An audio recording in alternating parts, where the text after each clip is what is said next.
Sorry, slight weird thing went on there, a bit of buffering or something just happened just as we went into that next scene. So apologies for that if we seemed a bit disjointed when we suddenly went live. Hope everyone out there is doing well. Hope you're all okay, and welcome back. Another Sunday in the podding shed. It's a bit tight in here because Amanda's in here again, and it's a very small shed, this one.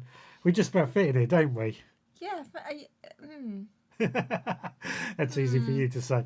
Anyway, how is everyone doing out there, and what have you all been up to in your own garden? Well, I've had a day off today from the garden. It's been our wedding anniversary, so I have been under very strict orders that I was not allowed to do any gardening or make any videos, except for the live show, because I've made a commitment. I come here every Sunday at 6. Just happens to be the same day. Isn't that right, wifey? Yes, dear. But yesterday, went down the allotment. We did quite a bit down there. Well, I did anyway. You didn't. I was spent a lot of time clearing out more and more weeds, getting on top of this couch grass again. Since I've returned back to work, I know that's a few months ago now, but before that, I was on top of everything. I had plenty of time. Since going back to work, it feels like I have not had enough time at all to do anything. And I quite often moan about it, don't I? We had you moaning when you weren't working, and we have you moaning when you are working. Yeah. But some people are never happy. That's definitely true. Definitely for me. So yeah, I got on top of the couch grass again for a bit. I have actually planted out some peas, or sowed some peas. Something from the BBC going on there. Overwintered peas going on in my greenhouse on the allotment. Now I'm doing a bit of a experiment. I always try and grow peas over winter, but I never actually have much success. So this year I thought what I'd do is try and grow it in my greenhouse and in a wicking bed, which, if you don't know what a wicking bed is, it's something I've been experimenting with this year. And now I've used plastic containers. I've got a 44-litre plastic container, drilled a hole about 2 inches from the bottom, but on the side, 6mm hole, filled that container up with compost, and then planted into that. And the idea is that container then holds water at the bottom, which will keep wicking water out through the system and should, in theory, keep it moist quite a bit longer than using I can't get my words out again, using a watering can. Now, I've done this with some paint cans in the greenhouse, and it has been really, really successful. So I am thinking this container is going to be just as successful. But if you listen to the podcast, or I'll mention it on the live show, may even make videos about it, you'll hear me talk about it more and more. So let's have a look what everyone is saying in the comments. You're in charge of the YouTube comments, Amanda. Oh, good. It's with Ed, though, so I'm happy. Oh, good. Yeah. Good. He hopes we're both well, and he's wishing us a happy anniversary. Well, thank you very much, Ed. I hope you are well too. Richard Golden is out there. Hello to you. Lee Connolly is out there. Hello, mate. How you doing? Ian Suggett, good evening to you both. I hope you're doing okay, and happy anniversary. Thank you, Dad. Hope you are well too. Right. So what else have I been up to this week in the garden? You're going to hear about this all on the podcast, but there has been quite a bit going on, actually. I've been sowing a few more seeds. I've sown some broad bean seeds, again, for overwintering. You don't like broad beans, do you? No. That's a very disappointing look I got there. But I do grow broad beans. I quite like them, and I grow them every year. Because you grow quite a lot of them. Yeah, I do seem to get quite a few. What is it you don't like about broad beans? I don't know. I just don't. I just don't like raw beans. Right, but what is it? The flavour, the taste, the texture? In all honesty, I try to avoid eating them. So I'm not entirely sure what it is I don't like about them. But we seem to have a lot of them. And I think maybe if they were in a stew, I could live with it. But sometimes I know what it is. Sometimes they end up being a bit funny around the outside. You know, like you don't like runner beans because they're stringy. Yeah. They go a bit weird on the outside. Okay, okay. I mean, I know the flavour of them can sometimes be a bit sort of intense, a bit all over the place. But if But it was in a stew, it would be fine. yeah, I mean, I like them. I like them anyway. So I'm going to keep on eating them. Well, that's good. And we're going to be growing those over this winter. It's a variety. I forget the variety. Grano Violetta, part of the supporters members club seeds that have gone out in September. I'm sure they're going to be lovely for you all. Yes, yes, I know somebody out there has got them anyway. One of the other person that I can see in a great bit. Just seen a comment from Digwell Greenfingers. The date is wrong. Time warp. Where I shouldn't. Oh yeah, I just realised I haven't updated the things. So you are quite right there. Yeah, quite right, Digwell. Quite right. He's also said we should try peeling the broad beans. Try peeling. That's a interesting idea. I've never up for thought that. to try. Yeah, we'll try peeling it and see if you like them. I mean, we'll always take them out the skins, of course, the shells, but never actually thought to try peeling broad beans. Well, anything's got to be better than broad beans. Yeah. But Dad does say he doesn't like beans either, so you're not alone. Well, I like a lot of beans. I just don't like broad beans. Yeah. Well, because of you, I had to grow, what do you call them? Runner beans, which I was never a fan of. I didn't get any this year. No, I've struggled with beans this year. The weather hasn't been on our side. So it's been a real struggle this year. Andrew Norris has joined us on YouTube. Hello to you. I know people were saying that it's actually better on YouTube. I don't know what difference it makes, but I stream to both Facebook and YouTube. Although I have noticed that YouTube does seem a lot more stable. Right. They peel the broad beans on MasterChef. We don't watch MasterChef. We don't watch telly. don't watch much telly at all. I'm up for trying that. But I'll have to ask Kenny about that then, actually, and just find out more about that. I've never even heard of peeling broad beans, so interesting one. But I'll definitely give it a try. We've still got some in the freezer. Oh God, no. But Ed Loud is saying broad beans are nice cooked to a mush and spiced like a curry or a chilli. Could you make mushy broad beans like mushy peas then? Possibly. I reckon it'll be worth a shot. Oh, noises. You should have put it on silent before we began. Let's put it on silent. That's what I get told in meetings. Yeah. Andrew Norris got a notification on YouTube, so he tuned in. Maybe that's what yours was. I did get a notification myself. Now, something I'm trying to do each week is find something in the news that I thought we could use.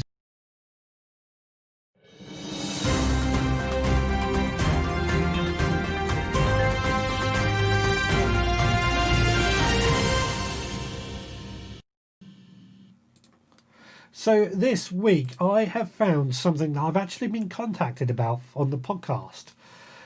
And it is British fans, or the headline states, and this comes from PotatoNewsToday.com.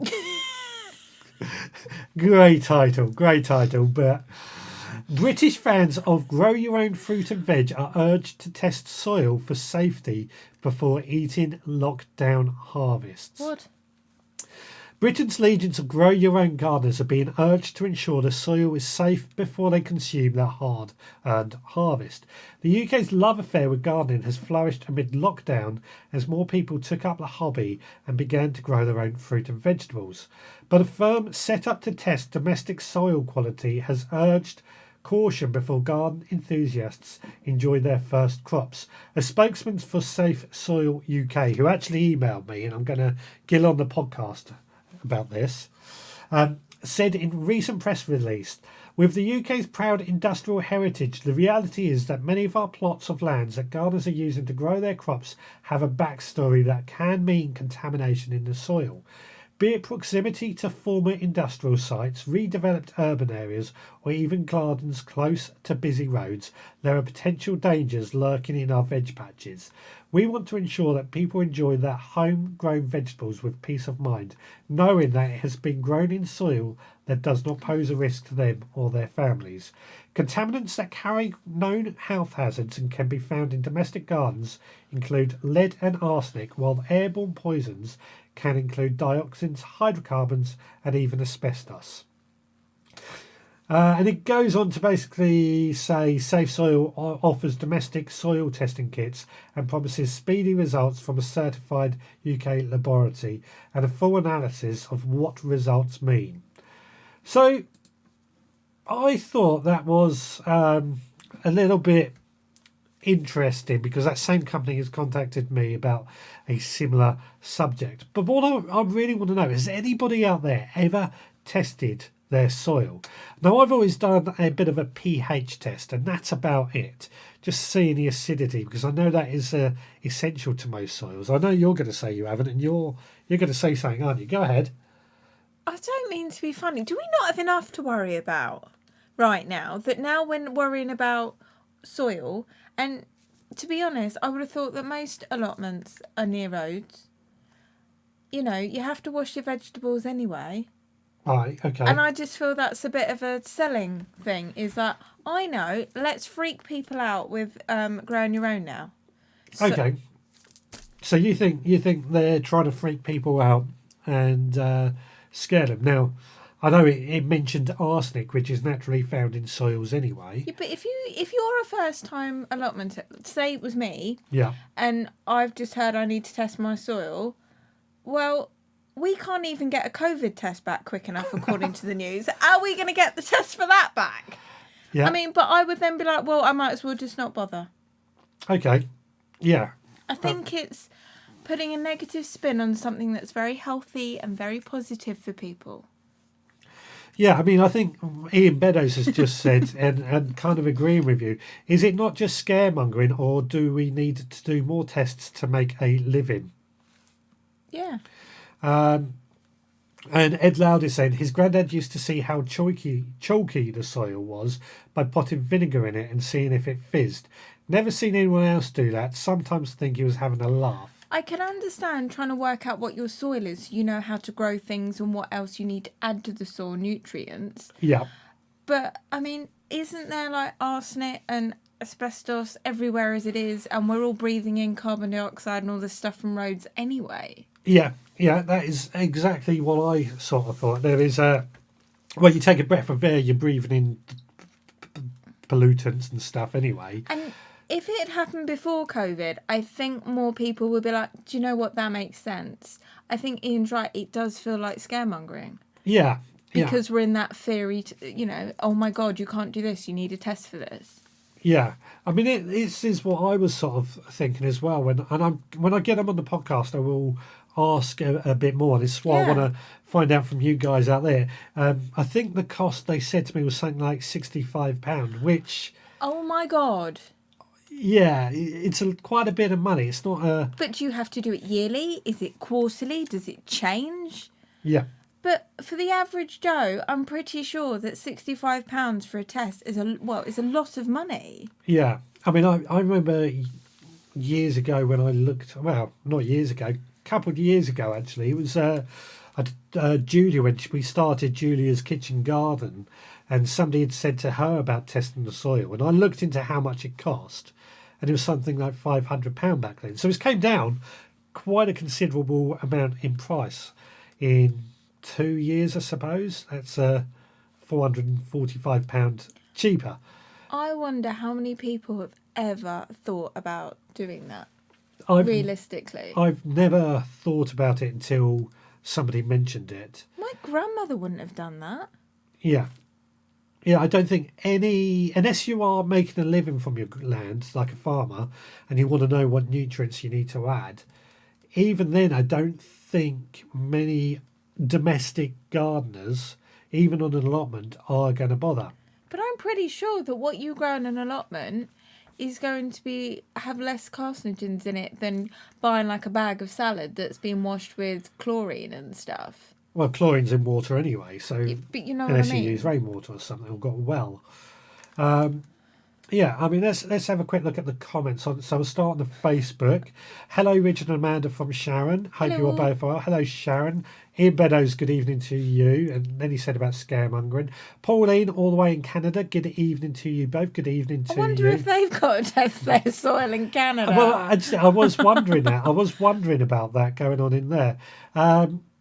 Ian, Dad, sorry, sounds like a sales purge to make money, or is it to stop people just planting on unclaimed land? I wonder who actually does that. Yeah. I know they do in America, like in Detroit, they've taken over empty housing.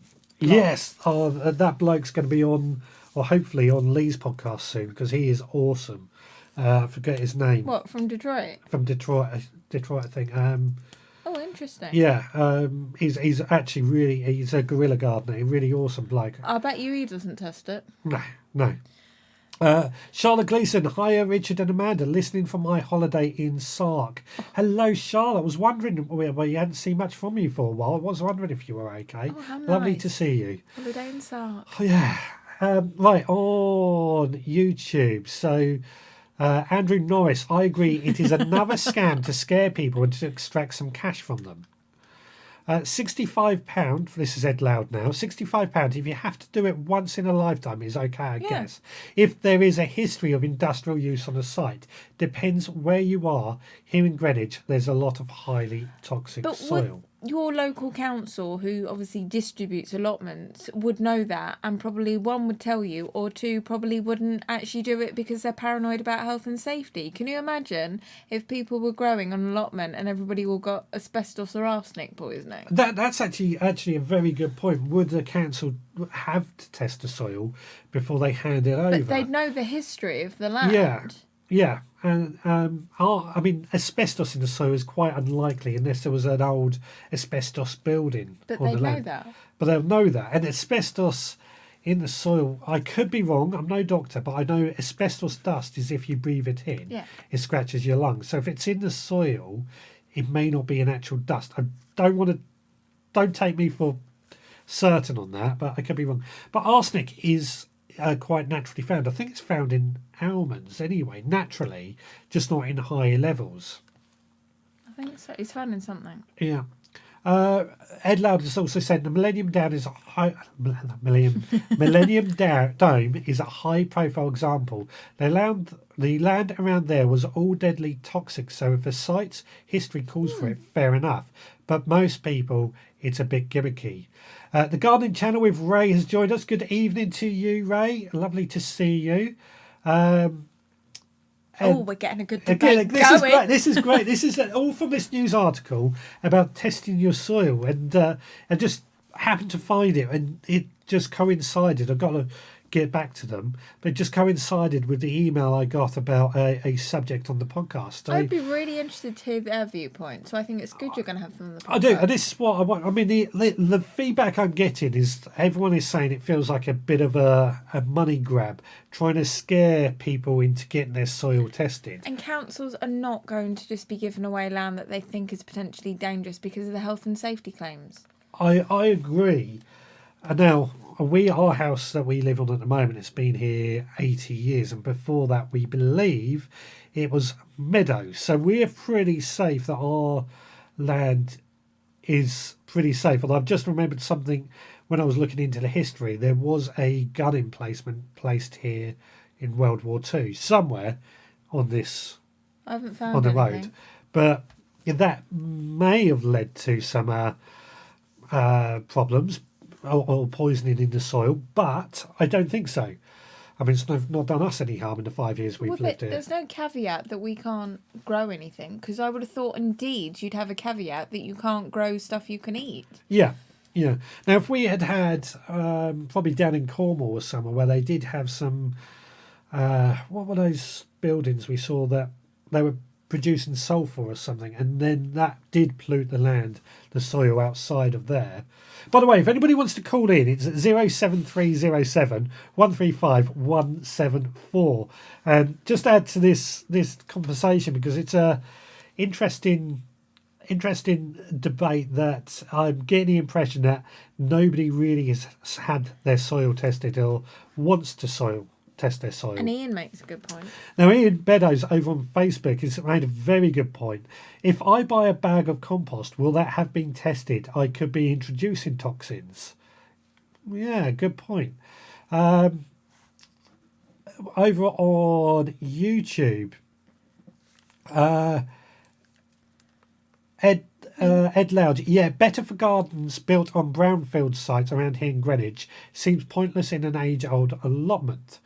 Yeah, that is actually brown sites, and we seem to be building on brownfield sites more and more. So there is a potential. There was a factory on there that somebody's just knocked down and built a house, and then might go and grow their own fruit and veg, and that soil might be contaminated. Possible. But would the survey not pick up what it had been before? Possibly. Yeah, this is it. I mean, I'm a history buff, so I always look back into what was on the land past before anyway, and trying to find out. Andrew Norris is saying, Amanda is right. Besides local knowledge would inform you to the previous usage of the land.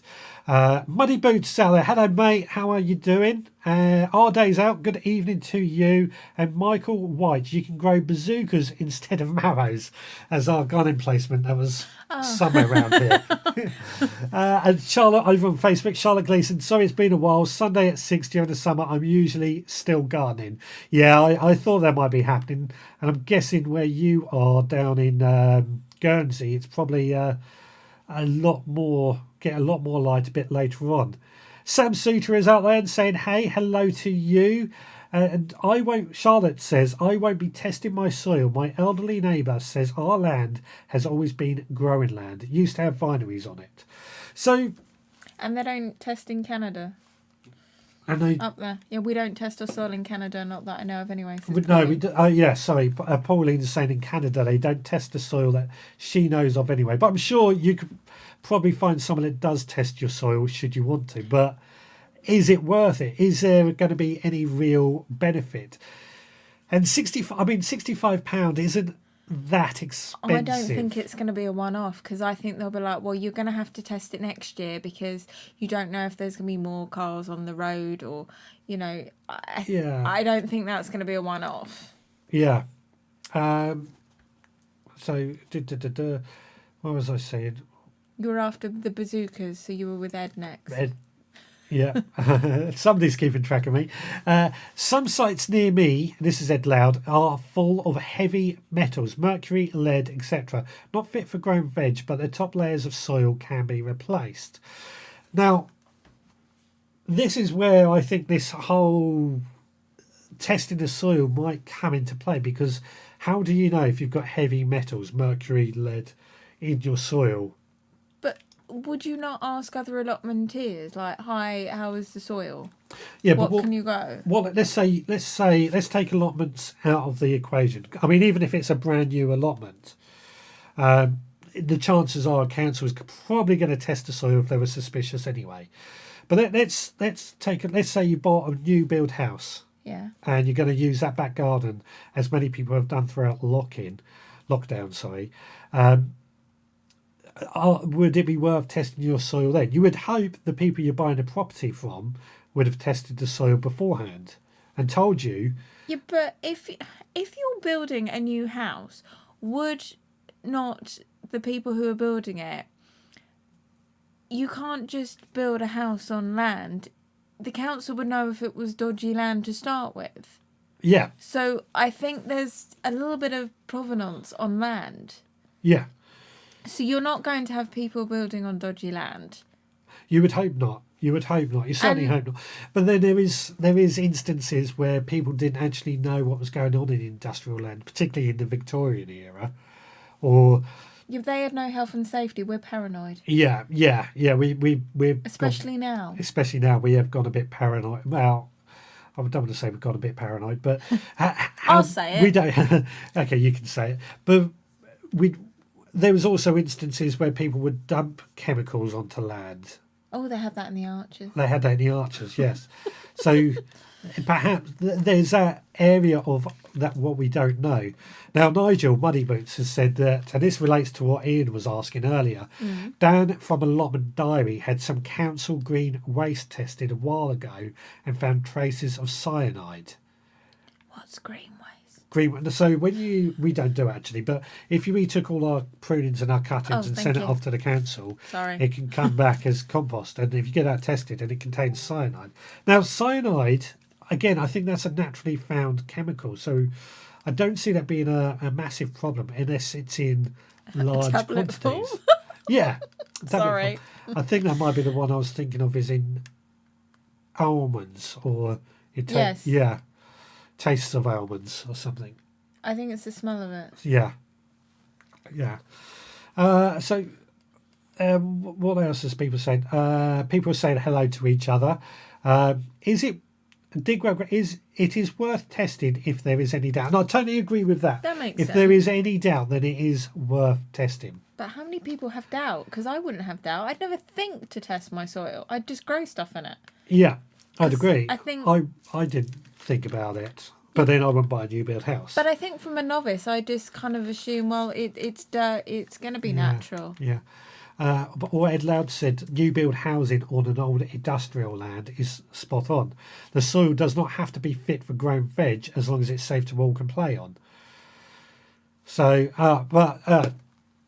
now Digwell and Dad, one on YouTube, one on Facebook, are coming up with the same. Digwell is saying there is a requirement to test soil, etc., when there is a change in use, especially from industrial to housing, which is what I thought anyway. And in fact, he has an old factory near him that was converted into 67 houses, but they had to remove and replace 500 mil of soil. And over on Facebook, Dad is sort of saying, I thought the contractor who buys the land for building is supposed to test the land to make sure it is safe to build on in the first place. Which, that certainly does make a lot of sense. So that comes back to this question. Who's going to go out and buy a testing kit from this company, Safe Soil UK, and test their soil?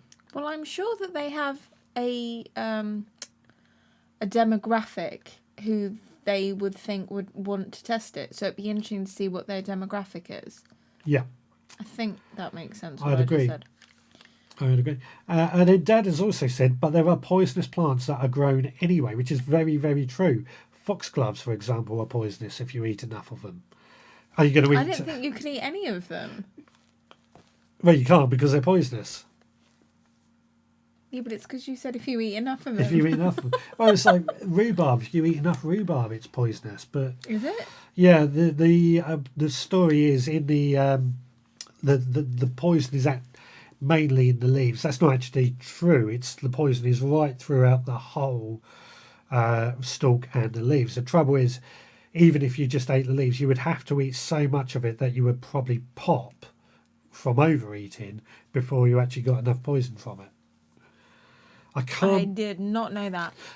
Or courgettes, as we've discovered this year with a rogue batch of courgette seeds. All courgettes contain cucurbitine, if I pronounced that right, which is a poison. But the ones that came out this year have higher levels of cucurbitine, and that has led to some poisoning of some people. So even if you tested your soil, you don't know. Yeah, but that was down to seeds. Yeah, down to the plants. And courgettes you think are edible. So what else is going on? So Muddy Boots, a small housing estate has been built near me on a former factory site with a platting shop. The builders had to dig over 10 metres deep to reach clean soil. Wow. So again... Oh, and Digwell Greenfingers is saying green potatoes is poisonous as well, but you have to eat a lot of it for it to be... was that why we're not meant to eat green potatoes? Yeah. Oh, I didn't know that. Yeah. I learned so much here. You can tell I'm a complete novice. Yeah, but the thing I'm getting at the moment is that even on the new builds, they're testing the soil first anyway. So it's kind of pushing this safe soil out of the question. Now, let's come back to our house, which was built in 1938. So it's it's 80 years old. Before that, from what I can tell, it was meadow, but we don't know if somebody came out here and poured petrol. The previous owners may have poured petrol over the ground. Julia's, who I don't think she's watching tonight, her garden was, the previous owners was dismantling cars in the back garden constantly. It was a bit like a scrapyard. So in that case, there might be contaminants in the soil as well. Yeah, but the fact that she knows that would make you think to test the soil. Yeah. I wouldn't think to test it if I didn't know that there was something happening. Yeah. Because as a novice, I'd just assume it was cool. It's dirt. Just test it. And it's in grow some stuff. Yeah. I wouldn't think go get a test and actually test the soil. And actually, what happens if you test one bit of soil? It might have a contaminant in that bit, but what about another bit of soil? Yeah. Yeah. How is this kit done? Yeah. Oh, you so need to have a discussion. Yeah, I'm looking forward to. Now I'm chatting to everyone. I'm looking forward to having this discussion with the guys on Safe Style UK and Safe Soil UK. And, yeah, we're not selling windows. Get them to add what they think. So don't forget the phone line is open 07307 135 174 if you do want to call in and add a voice to the comments. Now Ed Loud has summarised it. Only has to be done once in a lifetime. When in doubt, 65 quid seems alright. Would do it every year though. Digwell says you need to eat something like 15 kilos of totally green spuds to suffer. That's a bit like rhubarb. Deadly Nightshade is also poisonous. That's come from Muddy Boots. And he's also reminding people to give a thumbs up. Please do. Or a like if you're on Facebook or anything like that. Digwell saying, I've just harvested my garden huckleberries, a nightshade family plant. A bit wary about cooking them. Well, I wouldn't be wary about it because tomatoes are a member of the nightshade family, as is potatoes. And huckleberries and Huckleberry Finn. Huckleberries, yeah. Didn't he eat those? Pardon?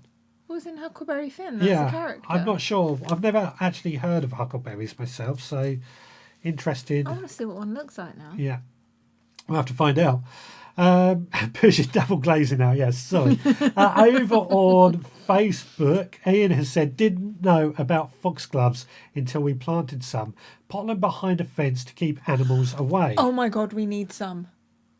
Oh, what, to keep the foxes away? Yeah, let's keep the foxy away. Fox has dug a massive hole in my garden. Has it? Yeah. I'll have to show you it later. But more importantly, we're worried about the chickens, so we're trying to keep... I'm worried about the quails. Or the quails as well, so we're trying to keep Foxy out. Now I've got a little video just to move on of something that I harvested this week. Which one is it? I think it's no. Let's put this up and we'll come back and continue discussing. Well, there I was working on the allotment today, and I discovered that this squash was ready. So I'm going to cook it up and see what it tastes like. Well, this year I decided to grow this squash from Thompson & Morgan. It's rumoured to taste a bit like boiled potato or roast potato, which I'm interested to find out if it is actually going to taste like that. I'm just going to cut the top off and skip the insides out. Could save the seeds for next year, but I don't think this is I think it's an F1 variety, so the seeds may not come true. So I've got plenty more of these that are going to be ready later on.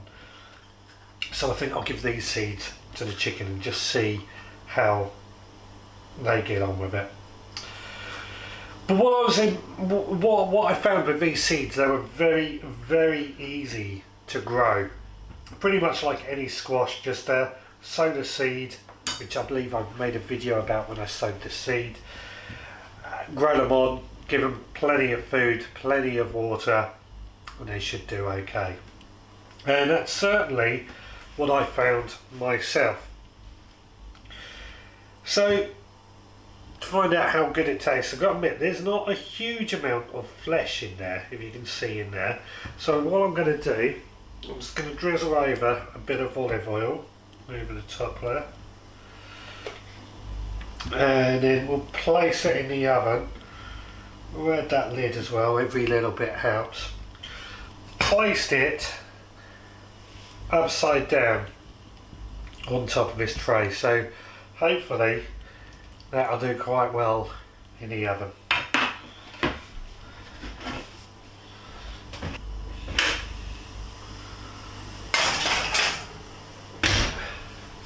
And then we'll just leave that to cook half hour and we'll come back and see what it tastes like. Right, that's been in the oven for about half hour now. Let's take it out and just see how it is now.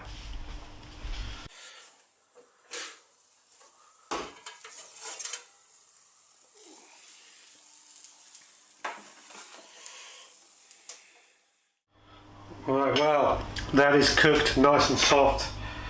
Feels nice and hot, but what's it going to taste like? That's the important thing.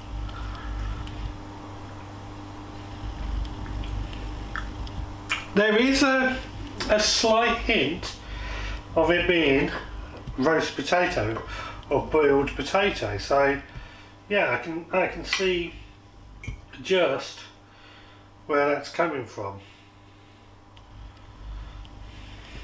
Let's try again.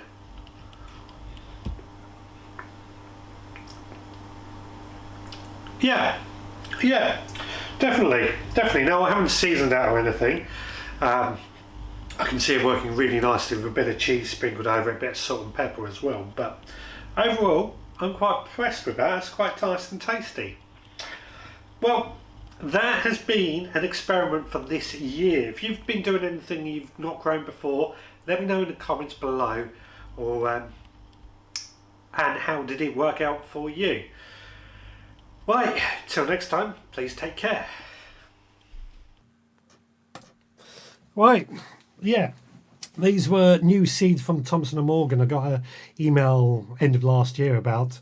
Thought I'd give them a try, and that one was the boiled or roast potato. You tried it. What did you think? It's a bit confusing because it looks like a squash, but does actually taste like a potato. Yeah, I mean, I like Ian's comment on Facebook, miniature Halloween lanterns. Oh, I think that's such a great idea. I mean, I'm not a lover of using pumpkins for Halloween lanterns anyway. I think it's a waste of a valuable food source. But they were certainly quite small, and I would said, Ian's also made another good point, would it be easier to grow a potato? A real potato. I think the idea with these is that they don't contain as many carbs, so they're a healthy replacement to potatoes. Oh. Yeah, that's got you excited, doesn't it? Oh, yeah. Which I'm a bit. I don't know. I like potatoes, and I've got a few more of those squashes lined up, ready to go. So I'm just looking forward to when they go. I've also got a mashed potato version, which looks, well, it's an acorn squash, so it looks completely different. But they're not that big. They're quite small. So we could do shepherd's pie with that. We could do shepherd's pie with it. Yeah. Oh, we could roast them and then stuff the little ones and make it keto. Yeah, keto. Yeah. What is keto? Keto is a form of diet where you eat less carbs and you get lazy keto, something to do with macros and stuff, but you don't need to do it on a lazy keto diet. Yeah. Oh, we have a caller. Thank God for that. I don't want to explain keto. Hello, caller. What's your name? Where are you calling from? Shot James Cameron, London. Hello. How you doing? I've literally just tuned in because as you'd guess, I've been a bit busy. Yeah. But so, have you actually cut open one of these squashes? Yeah, I've just done that on that little video yesterday. Oh, right. Well, I'll have to go back. Because I looked at mine and I've had one all year. Yeah. And literally in the last few weeks, I've now got 6. Right. And 3 of them are quite big. Yeah. I've noticed on But all my plants. I don't know when to cut them. One of my plants was dying back, so I figured now was going to be a good time to cut it. So that's what I decided. I've noticed that the one that looks the ripest is slightly. How can I describe it? One was creamy, and the other one was a deeper cream color. I Yeah. think it's the deeper cream color, the one that's done. Is that the mashed potato version? I don't know because my labels got mixed up. but I've got a feeling they're probably the same thing, but with a different word. With a different name. Yeah, I mean, I'm growing both of them, the mashed potato and the boiled potato. And the Yeah, boiled, because they've both got 33% less carbs. So yeah, it's not as if, So yeah, I think it's a marketing ploy. yeah. Well, the boiled potato is the orange skinned one, like I just showed in that video, whereas the mashed potato is like a pale cream coloured with ridges on the side. Ah, is it? No, because that's the one that I've got. Oh, Yeah. he's got mash. Yeah, he's got the mashed one, which I've also Right. got as well. So how did you, or if you've already explained this, just tell me and I'll watch it back later. How did you cook it? All I did was cut the top off and scoop the inside out, then placed it upside down on a roasting tin, drizzled in a bit of olive oil, and then baked it in the oven for about 30 minutes. So what did you do with the insides? Gave it to the chickens. Ah, right. I was right. So are there seeds in the middle then? Yes, just like a pumpkin. Right. Oh, it sounds a bit of a waste of time now. I mean, I can't. I mean, there was definitely a boiled potato taste to it. I can't say anything It against was that, confusing. but it was confusing. Can I just say I'm slightly jealous of you being indoors because I'm filming my podcast tonight, which goes out live at 7:30. Yeah, Just in case some other podcasts overrun. yeah, And so I'm in the shed, and everything was fine until 2 minutes ago, and it's as if the call has gone out to the mosquitoes. yeah. So you will see, but by the time I go on air at 7:30, I have got my hoodie, and I've got a feeling I might just pull the cord, so you'll just see a face. Well, that's something to look forward to. But yes, the shed that I'm in is actually on the Skewiff, so it's a bit like the Leaning Tower of Pisa. Right, yeah. And we've been wondering who's going to be in the shed when it finally goes over. So tune in. It might be an exciting show. Set a second camera outside just in case. Well, the problem is we've got a chair on wheels, so I'm going all over the shop here. So, all right. Well, Yeah. I might go and pick one of my squashes then this week and see what it tastes. But so just between us now, Mhm. Yeah, I mean, it's a live show. bother But yeah, would you bother to do it again? I think I would, yes, just because it's.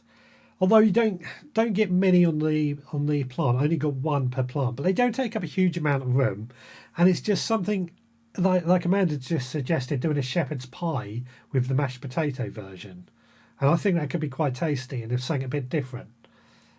Yes, because I got caught out because when you grow something that not a lot of people have done, there's not a lot of information, not even by the company that sells it.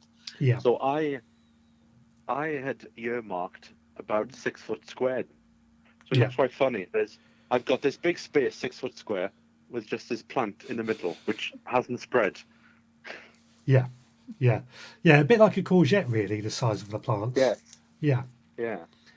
definitely. But I will definitely do it again, especially if it actually. So was it a bit of a I can't think of a polite word to say this. Did it screw your head up a bit Yes. when it actually tasted like Yes. It did Amanda. It did Amanda. Not so much me, but I'm used to eating weird things. So Yeah, you do come home with some weird things. yeah, I don't really see the need for having such a crossover with things, though. Well, the company that did it, I did criticize a few years ago where they brought out a product where it was potato on the bottom and tomatoes on the top. And I said, oh, that's great. When you get blight, it'll kill the two of them. So I think those are a bit of a gimmick, and I can't see the point in those. But then if it gets people into gardening, but if this is, as they say, 33% less carbs than a potato, and everybody wants to get healthy now, I can actually see myself just putting one row of potatoes in and doing the rest with this squash. Yeah. I wonder how long before it's in the shops. That'll be the next thing. That'd be the next thing. Yeah, if it's financially viable to sell in the shops. Well, not if you only get one on a plant, I suppose.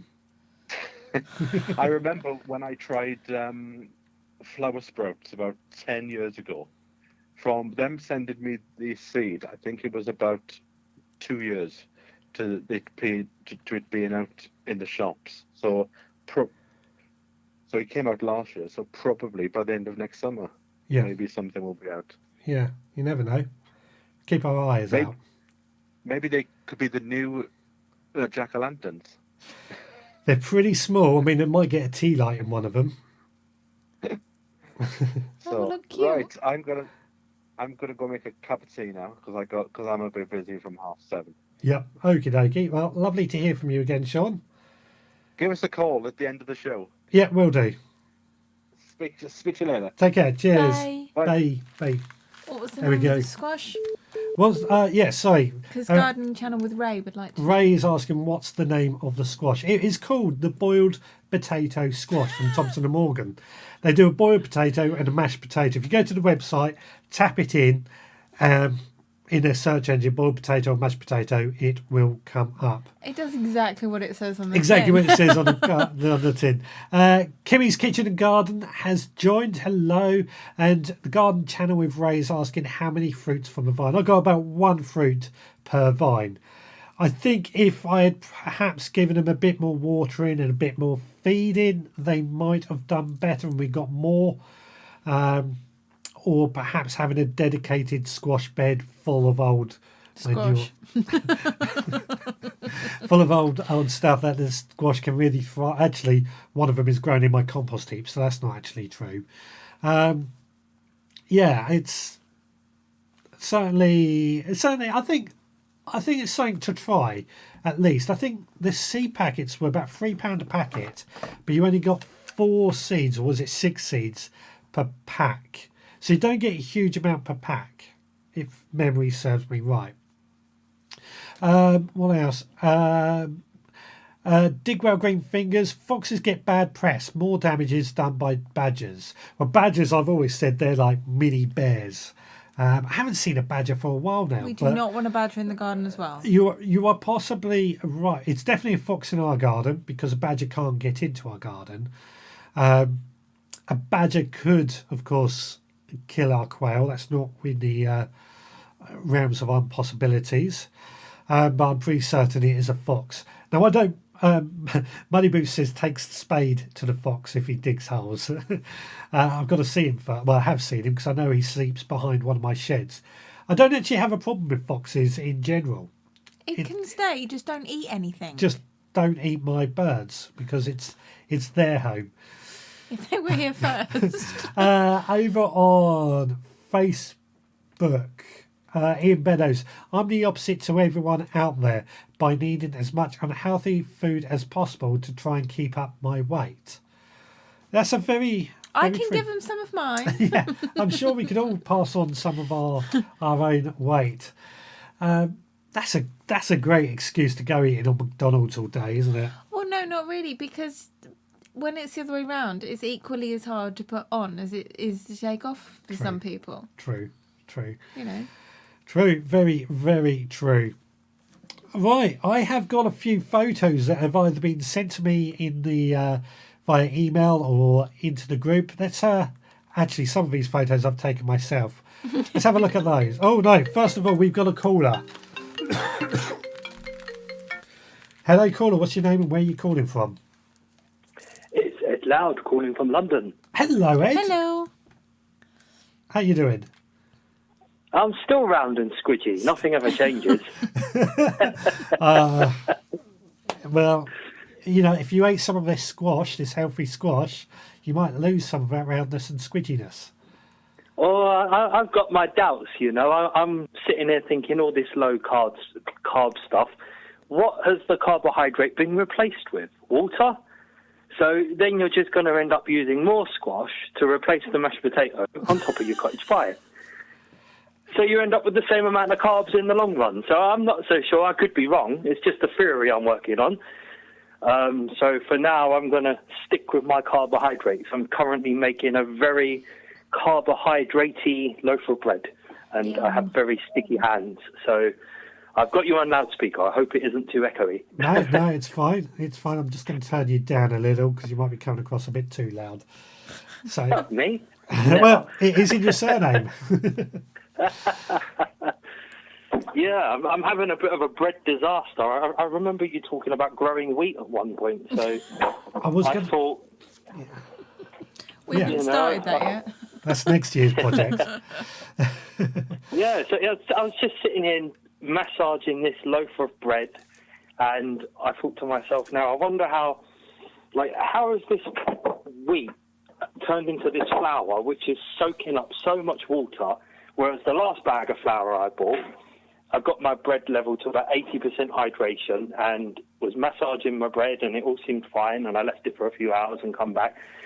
But yesterday I had an absolute bread disaster with this flour. So today, very rare for me, I'm measuring how much water I put in this flour just to see how much water it's soaking up. Mm-hmm. And I've got to 90% hydration, and it's still a big old, it looks like a football, and it's heavy and dense, and I don't know what's going on, to be honest, but it's just amazing the natural variation in flour, which is why I never measure things. I just do it all by touch. Yeah. Yep. But, I was just thinking, if everybody was growing their own wheat, imagine the variation you would get, and how cool that would be, because everybody's loaf of bread would be completely different. You couldn't just go to the supermarket and buy a bag of Allinsons or, who else makes flour these days? All the usual suspects. So, yeah, it was just on my mind while I was kneading this bread. I wonder how your flour would have turned out if you grew wheat, and how much water it would absorb. Well, yeah, I mean, that's going to be, I've got to look into it properly. That's going to be next year's experiment to grow some wheat. Yeah, down on the allotment. And just see how possible and how much flour we can get out of it by growing it on the allotment. I don't know how much of a success it's going to be, to be honest. It's just going to be... Yeah, it'll be interesting. You know. Yeah. I mean, I'm planning to dedicate one bed to it. I'm expecting it to grow a bit like sweet corn, in the sense that it's quite a grass type. And I do know there's different grades of wheat or of flour, and the farmer themselves don't know until it comes to harvesting, and they put it through a test. And the higher the grade, obviously, the better the bread, the flour is. Another test, then. Yeah. Another test. Another test.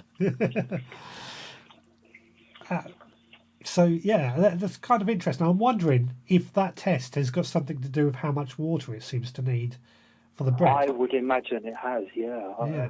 That's generally how I tell the quality of my dough. Is just, if I feel like I'm putting a lot of water into it, then I know that the flour's absorbing a lot of water. Yeah. And usually that will give me a better loaf, to be fair. But I had this absolute disaster with my bread yesterday, and it came out really dense. And it happens from time to time.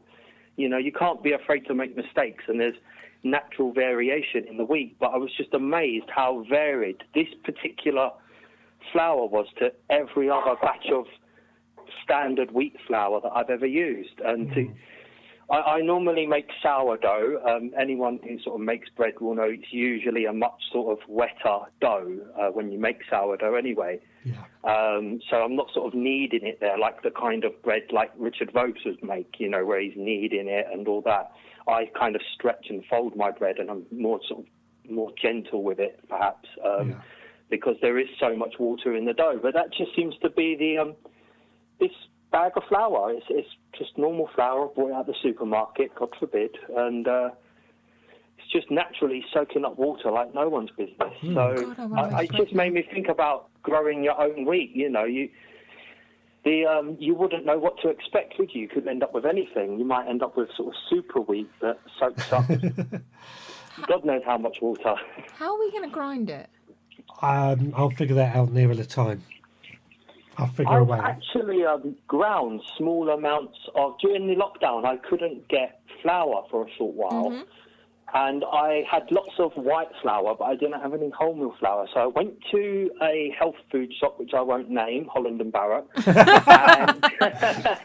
I bought some spelt flakes and then ground them up in my food blender and made spelt flour. Ah, okay. And it come out pretty much the same as a sort of a strong wholemeal flour. It wasn't necessarily immediately what I'd use for bread flour, but it did the job, and it made quite a dense, hearty loaf, which is what I like anyway, so I was fine with that. But, yeah, it didn't seem like a very economical process, and I can imagine it would probably blunt your food blender very quickly. But I know a lot of people who do that with oats. They just grind oats in a food blender and make oat flour. So I'll figure a way. I'm guessing, yeah, I think on a small scale that's okay, but if you're sort of harvesting the Amazon jungle, you don't want to be sitting there with your food blender, do you? No, of course. Anyway, yeah, I better go because I was just trying to wash my hands and get all this dough off my hands, but it ain't working, so I need both my hands. Fair enough. Well, it's lovely to hear from you, Ed, and I'm looking forward, Ed, to see how your windowsill garden is coming along. Yeah, I can't wait, actually. I'm getting excited now. I've sat down, worked out my budget, and I'm getting excited, and I'm trying to decide what to grow. I'm really stumped on what to grow. Everyone keeps telling me chilies, but I'm kind of like, chilies, I don't know. I've maybe some herbs. You know, I did try herbs before, and they all died, but I'm sure I know a man I can call for advice if they start wilting. Definitely. All right, take care, Richard and Amanda. Bye. Take care. Bye. Cheers. Bye.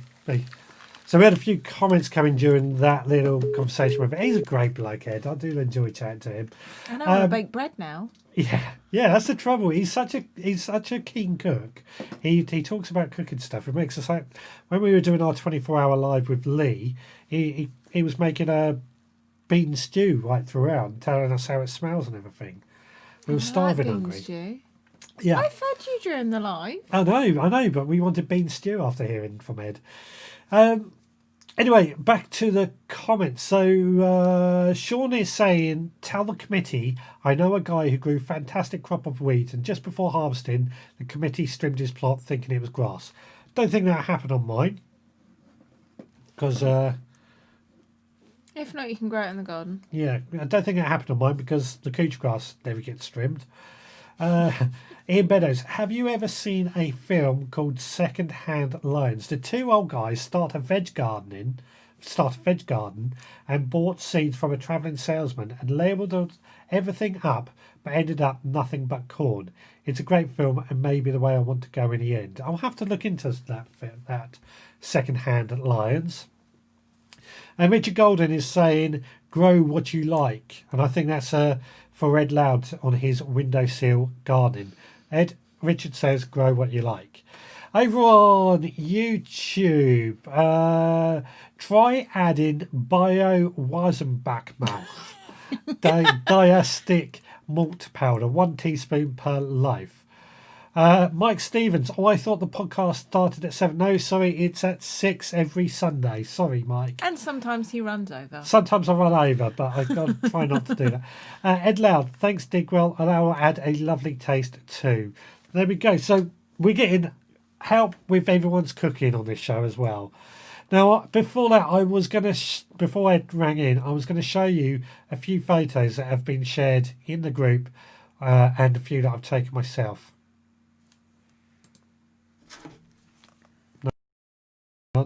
Sorry, no, hang on, no photo there.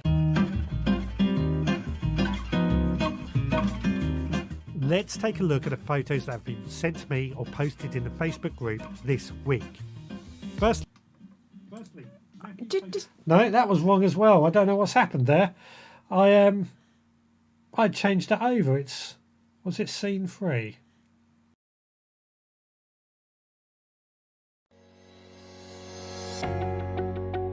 Oh God, it's all going wrong. It's all going wrong. It's all going wrong. It's not going wrong. You're just having a little moment. Yeah, that was last week's. I changed it over. I swear. For some reason, that's not came up. So I have to.